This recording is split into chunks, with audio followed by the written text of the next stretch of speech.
हनुमान् श्रीपदो वायुपुत्रो रुद्रो नघोजरः अमृत्यवीरवीरश्च ग्रामवासो जनाश्रयः धनदो निर्गुणः शूरो वीरो निधिपतिर्मुनिः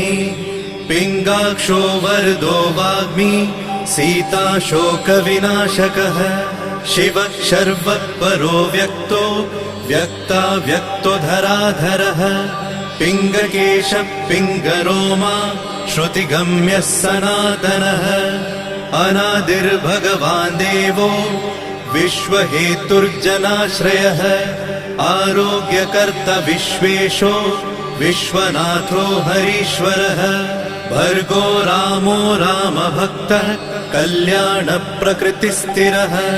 विश्वम्भरो विश्वमूर्तिर्